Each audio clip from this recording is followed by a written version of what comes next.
up south. Good evening. The world is still struggling to come to terms with the dastardly attack and massacre at the army school in Peshawar in Pakistan yesterday, in which 132 children, young children, students of that school, were killed by terrorists in cold blood. In fact, hunted inside classrooms, inside an examination hall.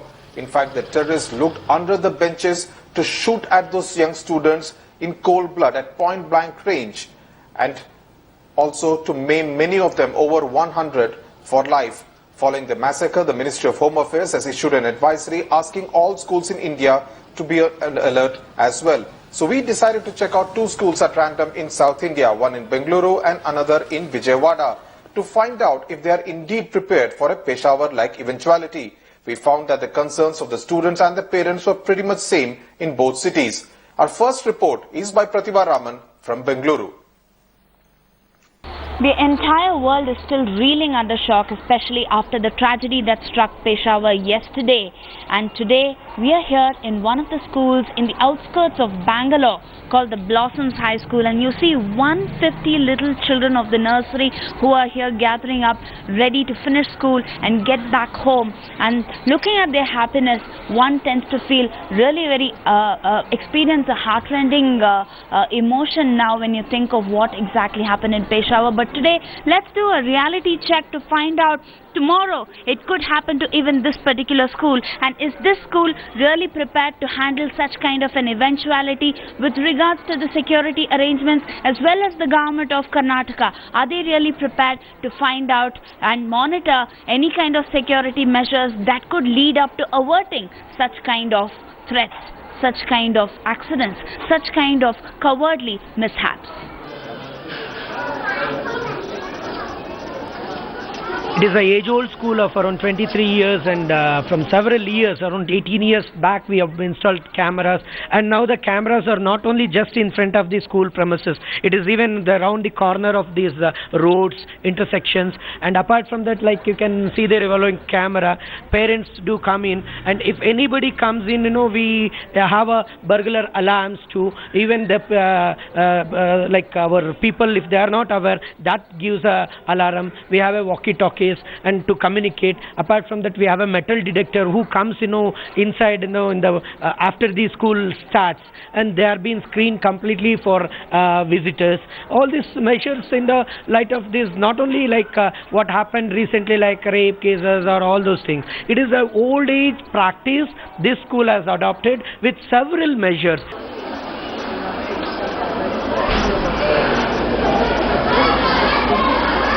I'm really petrified to send my child to school. Why? Because now we have measures like we have a ID card, we show ID cards, we have a metal detectors, we have been shown that thing, and so I want all the schools to get secured. Not only my child's school, but throughout the world, all the schools should be secured with all those step measures. There are at least about 30 classrooms in this particular school, and we are here in one such classroom where there are at least about 55 children in every class, and that apart, there's also a CCTV camera at the end of the class which monitors and records every activity that takes place inside this particular classroom. And also, every student is given specific instructions. Tomorrow, in case of any kind of eventuality, they are told to do certain number of things. Are you actually given any kind of specific instruction? Yes, ma'am. Instructions are given. I think there are 2 emergency doors.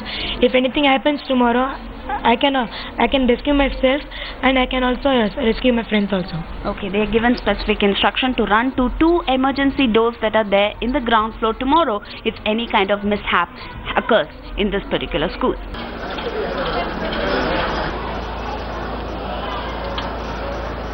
Even the student union body takes special interest in being part of the vigilance committee. So these 2 students cycle around this area wearing the headgear mainly to record any kind of eventuality, any kind of movement that could raise possible suspicion. So the formula here is that you use high-tech equipment and also be smart about it so that tomorrow you can be prepared. With camera person Nadu, Pratibha Raman, Bangalore, Headlines Today. So that was a report from a high-tech school in Bengaluru where there are a whole lot of CCTV cameras and essentially an awareness that what to do in case a Peshawar-like eventuality actually takes place at a school in Bengaluru. Let's now travel to Vijayawada in Andhra Pradesh, which is going to be the capital of the new state of Andhra Pradesh, to find out whether this kind of an awareness actually exists in that school. This report by Ratnika Sharma.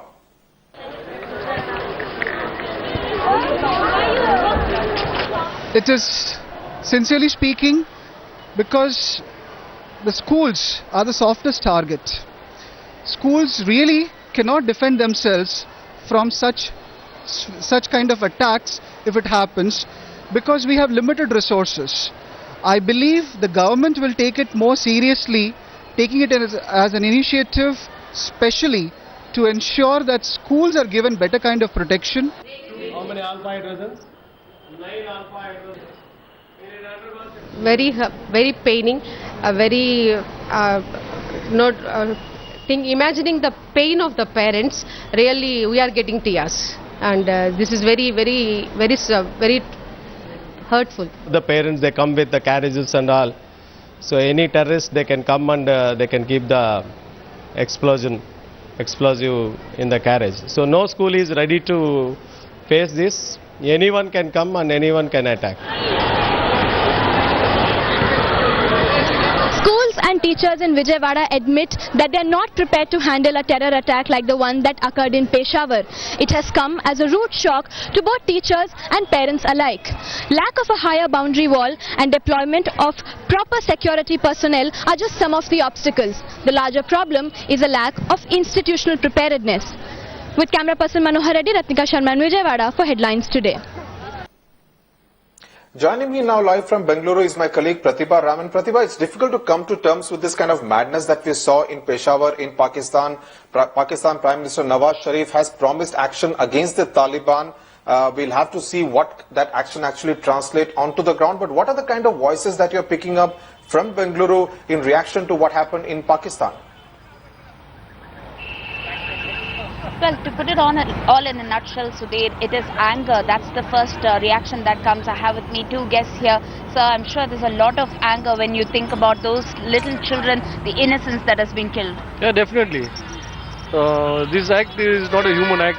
It's a barbarous act. I don't think this act, even in our ancient age also, people would not have been like this. And we'll have to fight it out. We'll have to fight it out. Do you feel that had it had to happen in any place in India, would our country be prepared? Would it act with some preparedness? No, I don't think this will happen in India. We are very strong. Because this, in Pakistan, they have encouraged the terrorism. Now they are facing their own music. We have not done this. We have not. Our people are not like that. We are very good. आपकी राय क्या है? क्या आपको लगता है कि आपको एक थोड़ा सा डर है अपने बच्चों को स्कूल में भेजने की? नहीं, बच्चों को स्कूल भेजने के लिए कोई डर नहीं है. बच्चे तो बच्चे ही है, उसका तो कोई कसूर है नहीं. ये जो टेररिज्म का है, वो गलत प्रेशर कर रहे हैं बच्चों को, लेडीज को, उसको मार के गलत इम्प्रेशन पैदा कर दे ताकि वो आम पब्लिक भी उसमें उश्करा जाए.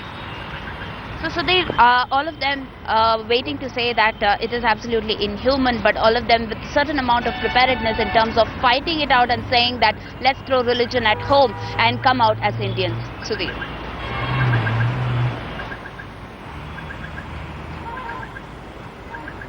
Right, Pratibha Raman, thanks a lot for joining us there from Bengaluru. Now, yesterday was December 16, exactly on this day 2 years ago, Nirbhaya was raped, gang raped and killed by a group of men in Delhi. In fact, she did not live to survive the trauma. Laws have been made more stringent, but if we expected that no such gang rape or assault would take place on women and young girls, we were mistaken, because only yesterday in Vellore district of Tamil Nadu, a 6th class student was allegedly raped and killed by her senior. Shisha Reddy travelled to Vellore and filed this extremely disturbing and sad story.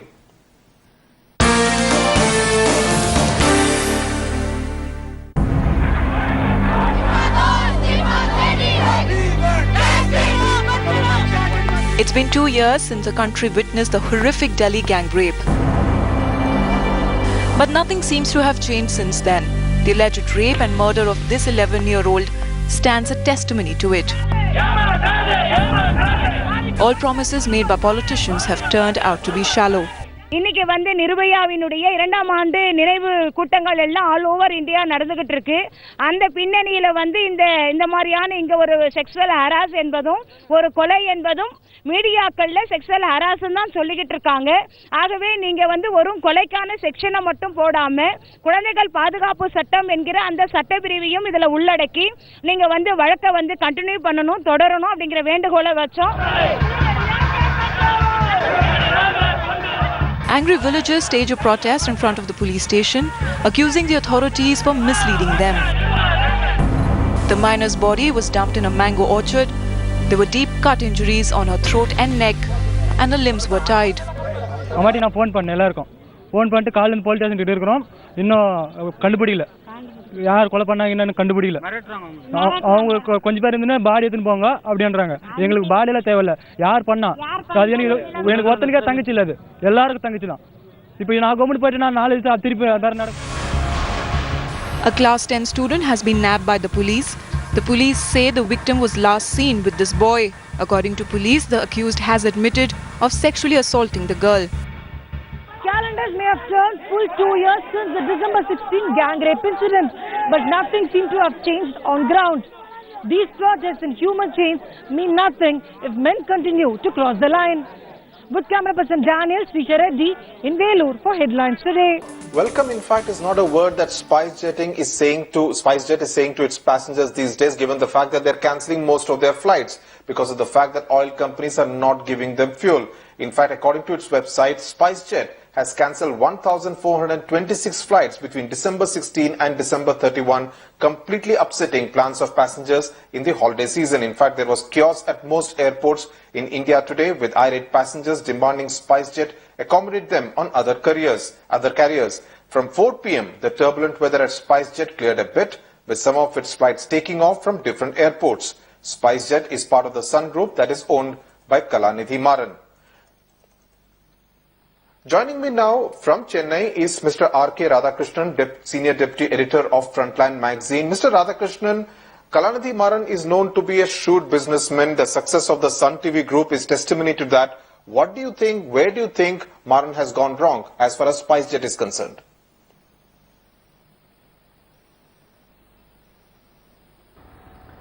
I think we have to look back and see where they come from. When the UPA was in power, it was very, very clear that the Sun was growing at a frantic, furious pace across the world. They had operations in almost 170 countries or so, just the satellite and all that.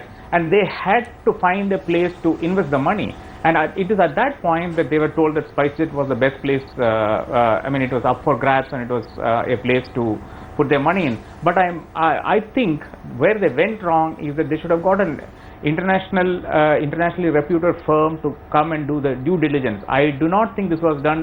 The due diligence was done by Sun Group's own people that Kalanidhi Maran trusted. Kalanidhi Maran himself is, as he said, rightly said, very shrewd businessman. So I think he went wrong in the initial assessment. I think a lot of the plans that he had in place for Sun TV hinged on Spicejet itself, hinged on the fact that they can feed off each other and there will be a lot of synergy. But none of this happened because oil prices went through the roof and all his calculations also went awry.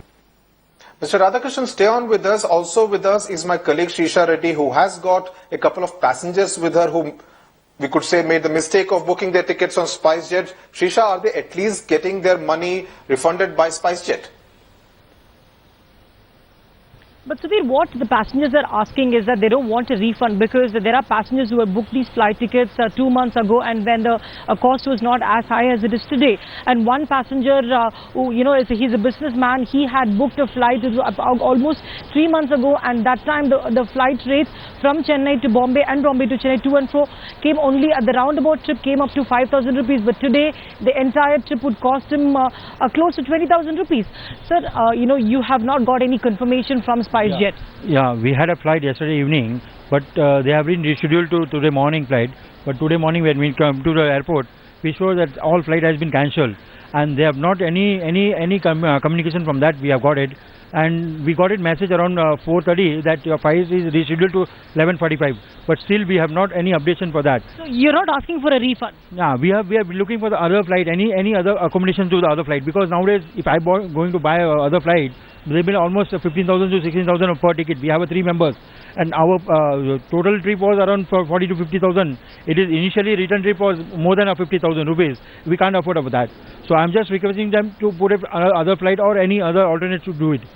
Right. If I can tell you, Sudhir, he has been waiting in the airport since yesterday because remember the flights cancelled from yesterday until 31st of December, which runs more than 1,400 flights. And your family also booked tickets to Coimbatore, and now that they have said they will reschedule the flight. So are they getting the flight? Yeah, they have told to get the passenger checked in so that they can wait inside. But the flight is almost delayed by almost 3 hours. It may even get cancelled. We asked for a reschedule or get into another airline. They told it's not possible, and there's some committee meeting going on about the Spicejet thing. It's all about the fuel confusion. So will you ever book in Spicejet again? It was a mistake, I guess. So well, passengers, because if I can bring what exactly happened in the Chennai airport, so there were hundreds of passengers were stranded, and right at the counter that there was no clear information given to passengers, and those passengers who booked tickets like yesterday evening also, they were not informed about all these cancellations. So definitely passengers are left stranded. Sudeep? Absolutely. Mr. Radhakrishnan, now where does this development leave Kalanidhi Maran, given the fact that Spicejet could go the Kingfisher way? Already Kalanidhi Maran and his brother are embroiled in a lot of CBI related mess. Where does this leave Kalanidhi Maran? No, that is something that we need to look at very closely, because Maran so far have not lost money on anything. They only have made money. You have to see from the early days. The father, Mr. Murusali Maran and Karunanidhi started Tamil Malay, and that became Sun TV, and it's a story of great hard work with a lot of political patronage and lineage, and how they have grown as a company. Now, if Spicejet folds up, it is going to reflect very, very badly on Sun, and as a group they will have to absorb this shock. And I also see no willing investor coming forward because of the ASL Max's issue. We do not know where that money is parked. ED has been trying frantically to find out where that money is parked. If that money is parked anywhere near in Sun or in DTH or in Spicejet, it is going to be a huge problem, because anybody who picks up this stake is also liable. He is going to lose his money. So there is no money coming into Sun TV at all at this point of time. Right, Mr. Radhakrishnan and Shisha Reddy, thanks a lot for joining us there from Chennai. The sun was rising all along. Now we'll have to see whether the sun is going to set on Spicejet. That's it then on Up South.